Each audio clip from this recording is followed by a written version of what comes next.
Señor. Bueno, tenemos en línea al escritor, historiador y periodista, el señor Marcelo Larraqui. Hola Marcelo, ¿cómo te va? De Renzi, buen día. ¿Qué tal, de Renzi? Buenos días. Bueno, Marcelo Alejandro Larraqui tiene varios libros escritos. Siempre ponderamos primero a los periodistas y después le damos la otra posibilidad, que es la de escritor, profesor, historiador. Yo creo que vos te sentís más cómodo como periodista, ¿no? No, ahora como historiador. O sea que ahora empezaste a sentirte más cómodo revisando la historia. Bueno, revivir de la historia que aparece en un historiador te va a permitir entonces, si los libros que vos hiciste, el de Galimberti, o el de López Rega, o alguno de los que ya tenés hechos, aquellos de Fuimos Soldados, te satisfizo tanto como haber escrito este otro para el que vamos a hablar hoy, que tiene que ver con una guerra invisible. Sí, por supuesto. Este es un libro que tiene mucho de los anteriores, un tema tan caro al sentimiento nacional como Malvinas, desde otra perspectiva que yo abordé, que es la guerra aérea y el continente. Y sí, trabajé más de 1 año y medio y lo hice con todo el entusiasmo que los anteriores. Si uno no trabaja de una manera entusiasta en un libro, no lo puede hacer. Pero vos te sentís en este libro, digamos, más historiador, y en los otros más escritor, más narrador, más periodista, o te sentiste igual en todos? No, yo hice la carrera de historia en la UBA. Lo que pasa que en aquel momento, hace 20 años, publiqué Galimberti, pero utilizaba los métodos de la historia, ¿no? Es decir, entrevistas orales, documentación. Lo que pasa que mi narrativa siempre fue más periodística, casi a ritmo de thriller. En este libro yo también me siento, es decir, en los anteriores me sentía más periodista porque era un periodista más activo, estaban claro, más en la cosa periodística, claro, digamos, porque ¿no? Estabas trabajando en Clarín como jefe de investigaciones, ¿no? En noticias trabajé casi 10 años, en la época de Galimberti, sí. Y después trabajé en Clarín, cuando publiqué en los 70, 2 libros sobre el Papa Francisco, Primavera Sangrienta, creo que ya me había ido, que es un libro que aborda del 70 al 73, y nada, ahora lo único que hago, o lo que primordialmente hago, es escribir libros. Sí, y además, bueno, por eso, y te sentís más como historiador.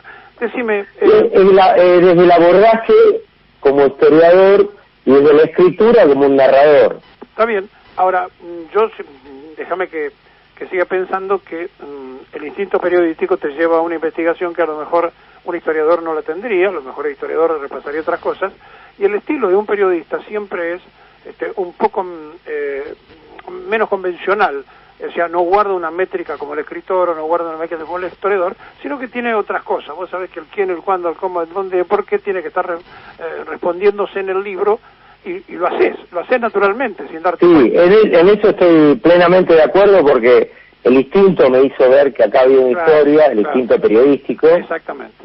Después la metodología de investigación es histórica y la narración es la de un autor, la que hace un mix entre un escritor o un historiador y un periodista. Básicamente es como usted lo dice, ¿no? Bueno, Larraqui, así surgió este tema también. Vamos a meternos en el libro que apareció recientemente y que tiene que ver con algo distinto sobre el tema de Malvinas, que es la presencia en el continente de comandos británicos, y yo quiero que lo expliques un poco a los oyentes de qué se trata, no para que le contes todo el libro, pero por lo menos para dar una explicación documental, si es que podemos dar alguna señal de tu investigación y de los documentos que investigaste, para demostrar que hubo presencia física durante el conflicto de Malvinas en el continente de los ingleses.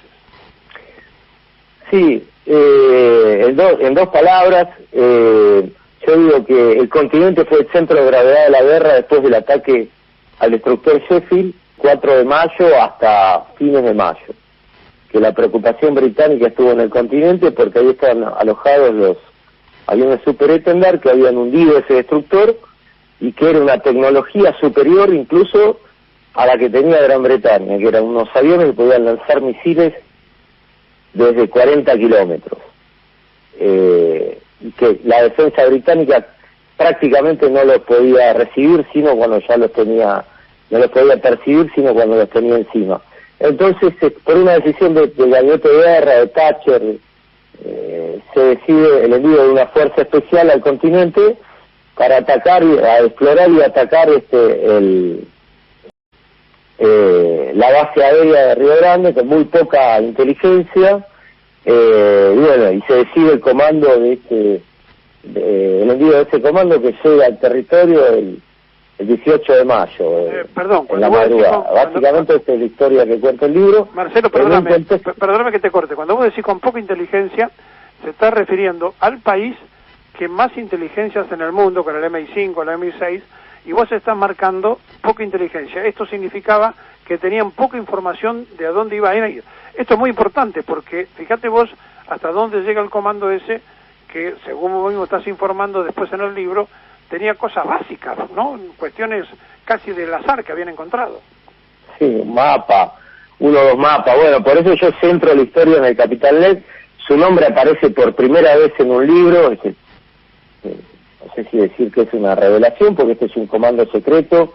El SAS, Special Air Service, es una fuerza, una de las más capacitadas del mundo, desde la Segunda Guerra Mundial.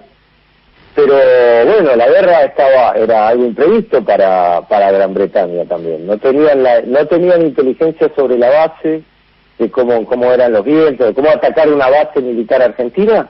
No estaban capacitados. No es que no estaban capacitados, tenían que ir a una misión de sacrificio, ¿no? Donde las posibilidades eran mínimas de éxito. Pero bueno, el SAS también había intervenido ya en el territorio insular en Malvinas. Desde el 1 de enero de mayo estaban infiltrados. Y esa es la historia que cuento, ¿no? La historia del comando, que en realidad litiga con sus superiores, con el brigadier de Levier, por la irracionalidad. Bueno, irracionalidad eran todas las operaciones, porque la guerra ya es un hecho irracional, pero sino con la falta de posibilidades de éxitos que iba a tener la misión. Cuando te pusiste a investigar estos temas, ¿consultaste mucha bibliografía británica? Sí, básicamente. Más entrevistas orales en la Argentina. Acá hay muy poca documentación. Ahora sí estoy en contacto, después de publicar el libro, empecé a tomar contacto con veteranos de guerra argentinos y tuve acceso del continente, ¿no? Sí. Que no son reconocidos. Y tuve acceso a documentos del ejército, a muy pocos, donde ellos también dan cuenta de toda una serie de situaciones que marcan la intrusión británica en el continente, ¿no? Lo que pasa es que tanto Argentina como Gran Bretaña prescindieron del continente como territorio de guerra a partir del cese de hostilidades, a partir de la rendición. Ellos dijeron, bueno, el continente no participó en la guerra, pero vos fíjate que los soldados de veteranos de guerra tuvieron reconocimiento y pensión del año 84 al año 88, y después me despojaron de las pensiones. Todo esto me enteré yo después del libro, ¿no? Porque yo no fue mi interés, no, realmente no es que dije, quiero demostrar que acá hubo guerra en el continente. Yo simplemente empecé a hacer el libro con la historia de ese comando, y después, bueno, la consecuencia era la demostración de muchísimas acciones. Bueno, de hecho, el archivo británico reconoce 4 acciones en el continente. El archivo militar, sí. Vos sabés que hay un hecho que todos recordamos, por lo menos yo lo tengo muy en el recuerdo. Cuando vino el Papa, la segunda vez que vino el Papa, que había estado, vos te acordás, en Gran Bretaña, y, sí. Y Thatcher le había dicho que iba a atacar el continente. Y el Papa vino a decirle, miren, hay que poner fin a esto porque van a atacar el continente. Sí. Y eso circuló en círculos muy reducidos, sí. pero se conocía la noticia esa. Es que Inglaterra por un lado hizo como una sabotaje e intrusión, invasión al continente, con este comando que cuento, que directamente pisó tierra argentina, ¿no? Después en el libro está contado todo cómo continuó esta historia, y también con gomones, ¿no? Del SBS, Special Boat Service, que estaban dando vueltas ahí con submarinos. Había 4 submarinos dando vueltas costa argentina, pero lo que mencionás era como la amenaza mayor, ¿no? Como decir, te lo voy a decir con claridad, no jodan con el tema de la guerra, no sigan, porque vamos a atacar, incluso vamos a tirar una bomba atómica, ¿no? Era lo que... Sí, incluso hablaban de que iban a atacar hasta Córdoba, ¿te acordás? A Córdoba, y además detuvieron a espías británicos en puntos estratégicos de Buenos Aires, ¿no? Obras sanitarias, la planta de obras sanitarias de ahí de General Costa. Sí, o sea, estaban dispuestos a hacer un desastre, porque sí, veían que la estaban pasando mal en Malvinas. Incluso hay declaraciones del jefe del Comando Sur norteamericano que dice públicamente en aquella época que si Estados Unidos no los ayudaba, los ingleses perdían la guerra. No, primero yo cuento en el libro que los ayudaron en términos estratégicos fue vital un misil que estaba en el Sea Harrier, que es un misil aire, en el Sea Harrier no, sí, en el Sea Harrier, el Sidewinder, que era un misil con que derribaron 24 aviones argentinos, que le permitía controlar el cielo de Malvinas. Ese misil lo obtuvieron ya 15 días antes del 1 de mayo, en la isla de Ascensión, no lo tenían. Es decir, Gran Bretaña tampoco estaba tan fortificada o tan preparada como nosotros suponíamos. Por eso la amenaza al continente. Porque acá el problema para Gran Bretaña no era Puerto Argentino, era el continente y el poder aéreo argentino, ¿no? Claro, no, además perder la guerra para ellos les significaba un problema muy serio, porque fíjate que movieron toda la flota y fue la paliza más grande desde la Segunda Guerra Mundial que recibieron con los aviadores nuestros, ¿no? Fueron 24 buques averiados sobre 42, averiados, hundidos o impactados, sobre 42. Ahora, contame un poco, ¿hay alguna... No, y déjame cerrarte un poco esta idea, sí. Porque es muy importante este planteo, que si Argentina continuaba la resistencia en Puerto Argentino, continuaba con su poder aéreo, etcétera, acordate que ya había retraído toda la flota naval, es decir que Argentina enfrentaba a Gran Bretaña sin flota naval a partir del hundimiento de Belgrano, que se decide no hacer participar más a los barcos argentinos. Sí, ¿no? O sea, vos decís que el avance por agua iba a ser total de ellos. Y ya tenía el control de agua. El último submarino argentino que está dando vuelta por Malvinas es el 10 de mayo, que es el San Luis, en la boca del estrecho San Carlos. A partir de ahí ya no hay más nada. Y a partir del 2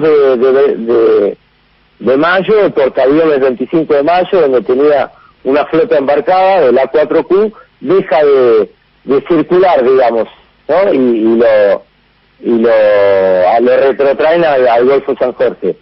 Pero lo que sigue a abrir con este tema, se corría la cortina de la OTAN y empezaba a participar la OTAN directamente. Y esta era la amenaza. Bueno, y esto es lo que en el fondo no quería Estados Unidos, claro, y no quería la OTAN. Esa es la tradición más grande, porque la OTAN era para defender a la Argentina, no para defender a los ingleses. No, perdón, Miguel, ese es el TIAR. Yo digo, el TIAR iba a hacer defender a la Argentina. La OTAN iba a prestar portaaviones, iba a prestar soldados por una guerra enteramente británica, porque esto era una guerra interna de Occidente. Tenés razón, violando el TIAR, Sí, pasando por arriba al TIAR, digamos.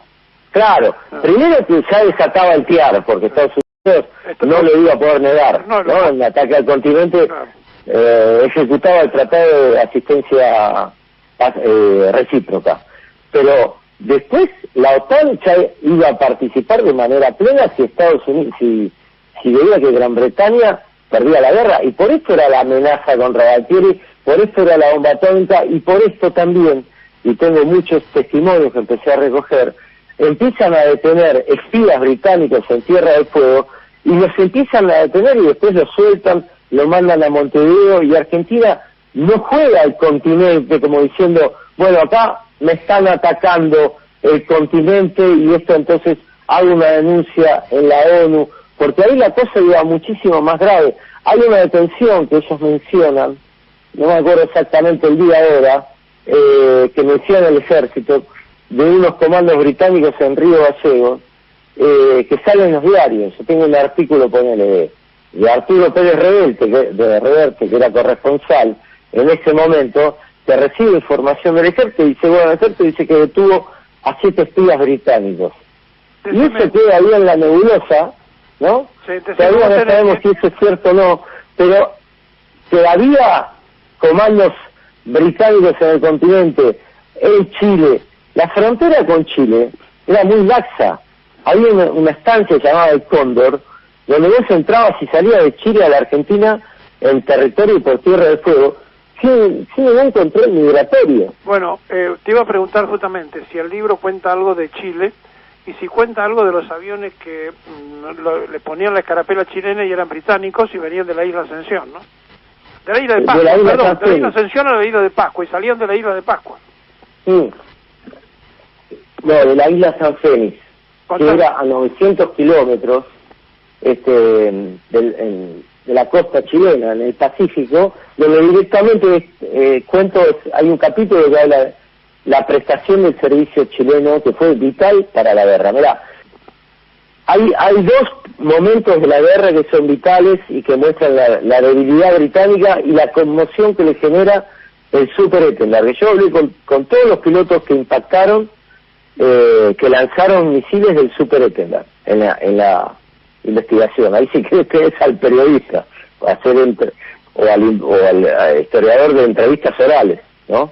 El impacto que produjo en Gran Bretaña les cambió completamente el eje estratégico de la guerra, y vieron la posibilidad que con una presión pública británica la haga retrotraer, ¿no? Entonces ellos directamente mandaron flota aérea preparada para atacar el continente, pero básicamente lo que hicieron fue toda una avión de inteligencia donde marcaba las bases, donde escuchaba la comunicación. Por eso yo cuento la guerra electrónica en el continente, ¿no? La guerra de los ruidos, de las comunicaciones encriptadas, que fue constante, porque también había espías argentinos que iban a Punta Arenas, porque había un radar ahí que detectaba la salida de los aviones argentinos desde Río Grande, porque estaba a 50 kilómetros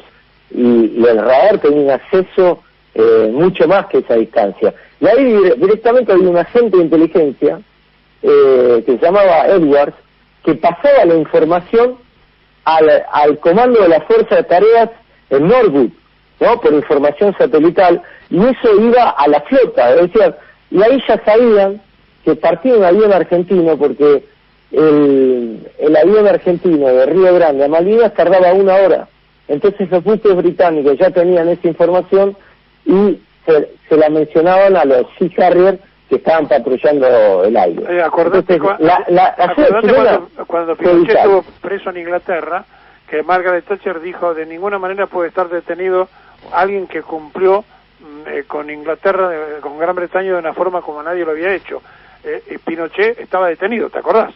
En la gestión de... Sí, en el año 98, cuando lo detienen, lo tratan directamente con honores, Thatcher, diciéndole que sin ellos no hubieran podido ganar la guerra. No, mira, en La Guerra Invisible, que es el libro en el que trabajé más de 2 años, todos estos elementos, yo no toco tierra, ¿no? En la tierra me refiero a las islas, pero porque este fue un momento clave para el desembarco británico. Es decir, Gran Bretaña no se sentía absolutamente segura para desembarcar si no resolvía el problema del continente. Y desembarca aún con este problema, porque el 25 de mayo, cuando el capitán Kurilovic de la aviación naval, de los Super Étender, impacta sobre otro destructor, que es el Atlantic Conveyor, uno de los aviones, los helicópteros chinos, que era el del transporte de tropas que ya estaban desembarcadas en San Carlos, en la bahía de San Carlos, y los iba a trasladar por aire a Puerto Argentino. Cuando le unen estos 6 chinos, que los chinos son como 10 veces los Sikin, porque es de transporte de tropas, transporte logístico, etcétera, tienen que ir caminando. Y por eso la guerra, el combate de Monte London se produce el 12 de junio, y esto fue el 25 de mayo. Es decir, que mirá la importancia que tuvieron los Super Étender en la guerra, que le dieron los helicópteros de transporte de tropas dentro de las islas. Y entonces ahí Bugard se pregunta en su libro, en su diario de guerra, que después publica, ¿estamos perdiendo la guerra? Se pregunta. Y se lo pregunta a todo el gabinete británico, ¿no? Entonces, fíjate, y ahí es la amenaza, diciendo, che, no juegan más con esto. Claro, jueguen a fondo porque si no perdemos. No jueguen a fondo porque vamos a tener que largar la OTAN. Estados Unidos tenía preparado un portaaviones y el terror de ellos ya era perder el portaaviones, el Hermes y el Invincible, no tanto cuando desembarcan o empiezan a llevar la logística, pero previamente, porque se impacta al Invincible y no lo reconocen el 31 de mayo, pero había terror a que Argentina impactara sobre Canberra, donde había 3.000 hombres de transporte de tropas británicos. Para no terminar de contar todo el libro, cosa que me encantaría que lo hagas, decime cuántos capítulos. Ya lo estoy contando porque a mí me gusta transmitir lo que estudié. Está muy bien. ¿Cuántos capítulos tiene el libro? No, el libro tiene 15 capítulos. ¿Y cuántas páginas? Y además hay una parte que, bueno, decimos algo, no lo contemos, pero te lo contaré. Yo no tengo problemas, soy muy abierto. Toda la parte de la búsqueda de misiles Exocet en Europa, el tráfico de armas, cómo logra Argentina ensamblar los misiles, porque no tenían los coeficientes. No, yo te lo recomiendo la historia porque me parece que no, pero está muy bueno, pero abre un capítulo nuevo. Está muy bueno lo que estamos escuchando, la verdad que está muy bueno lo que estamos escuchando, pero también quiero que crees una expectativa para que la gente compre el libro, que ya está en la librería, ¿no?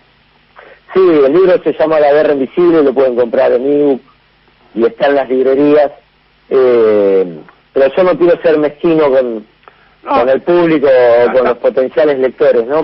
Está muy bueno, pero además te digo que ya contaste algunas de las cosas, pero lo central que te quería preguntar, ¿están los nombres de los comandos ingleses que participaron en el continente? Sí, por supuesto. Sí. Con nombre y apellido. Y sabes, déjame que te cuente por qué descubro yo esta historia. Porque cuando el capitán Legg subasta las medallas, hace 2 años,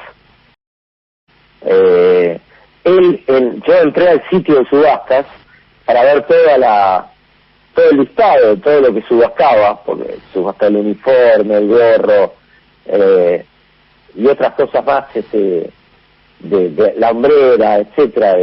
Es algo honorífico este uniforme. Hay un mercado de guerra donde los ex soldados después hacen copias y subastan los originales a precios altísimos, ¿no? Y el capitán Legg, después de 36 años, dice, bueno, esto ya está en el cajón, ya está, porque tenía dolor cada mes de mayo de la operación frustrada que había intentado, y a veces así está contada en el libro, y se la dejo a los lectores. Él dice, y también el subastador, pone el sitio de subastas, deja un libro de su autoría, también para la subastación, para la subasta. Y ahí está escrito el diario de guerra a nombre de William Barnes.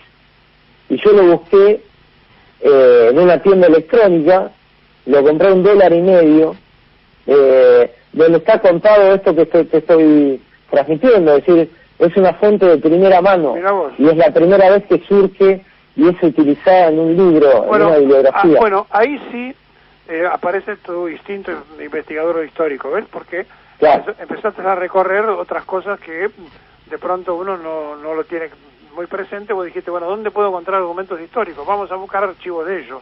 Decime, ¿lo empezaste a escribir qué día? ¿Sabés cuándo empezaste? Sí, por supuesto. En septiembre del 2019. Ajá. ¿Y lo terminaste cuándo? En septiembre del 2020. O sea que directamente 2 años. Un año de escritura, pero lo empecé a investigar en abril del 2019. Bueno, 2 años con la preparación, supongo, claro. No, 2019 y 2020, es decir, 1 año y medio de investigación total y 1 año exacto de escritura. 2 años y pero medio. En la pandemia, desde la escritura de 6 meses, me acuerdo, porque estaba encerrado, fue todos los días 10 horas. Claro, te permitió trabajar más. Sí, porque es un libro técnico también, con mucho rigor técnico, y también muy emotivo, porque se pone en la piel y el corazón de los pilotos argentinos que tienen que hacer las misiones sobre la flota británica. Contá la búsqueda de los misiles, que el primer misil costó $5.000 y después cuando fueron a comprar, después que hicieron puntería valían $50.000, ¿no? No, bueno, más o menos así, pero multiplicado por 100. Sí, claro. Los misiles al principio podían costar, ahora no tengo el número exacto ya, porque está en el libro, pero si antes costaban $500,000, después costaban $2,5 millones. Cada misil. No había sido probado nunca en combate ese misil. Claro. No se sabía. De hecho, yo hablé con el capitán Colombo, que era el jefe de la escuadrilla del Superintendente, que él estuvo en Francia entrenando a la escuadrilla en el año 81, ¿no? Es decir, él estaba en contacto con los franceses, con los que les fabricaban, con los que vendían, con los instructores. Estaban en una base, Landiceville creo que es el nombre. Sí. Es así, ahora no me acuerdo bien cómo se pronuncia. Y en los ensayos de los franceses, en la simulación no acertaban en lo que hacían los franceses, lo que habían hecho. Y cuando le dicen, bueno, el 8 de abril del 82 les va a llegar los coeficientes para que puedan ensamblar los misiles con el avión, ¿no? Hay un capítulo que escribe que se llama el diálogo electrónico, que vos tenés que hacer funcionar con una computadora el misil con el avión, que es una computadora inercial. Era norteamericana esa computadora, y cuando se entera de esto Estados Unidos dice, no, ese avión no lo pueden vender a la Argentina, y se para la venta. ¿Por qué no se puede vender? Porque la computadora es nuestra, y ese componente es nuestro, y nosotros... Entonces tuvo que hacer una computadora Francia, para vender el avión, y esto se demoró 6 meses. El avión llega en diciembre del 81, que lo recibe Galtieri en Bahía Blanca, en la base en Puerto Belgrano, con el general Anaya.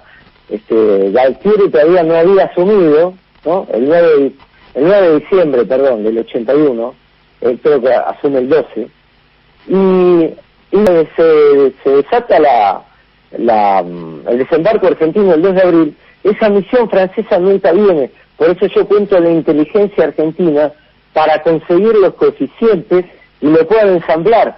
Si no, el misil no iba a poder funcionar, y de hecho cuando dispara, el 4 de mayo, Beacarrás, que era el otro capitán, Beacarrás y Mayora, ellos no saben a qué le tiran y no saben si va a funcionar. Y se vuelven a la base de Río Grande, aterrizan, los reciben, y dice, tiramos, dicen. Larraqui, te propongo un pacto público, que charlemos el 1 de mayo en el bautismo de la Aeronáutica Argentina, que charlemos otra vez. ¿Cómo no? Perfecto, Miguel. Bueno, te mando un saludo. Un periodista, yo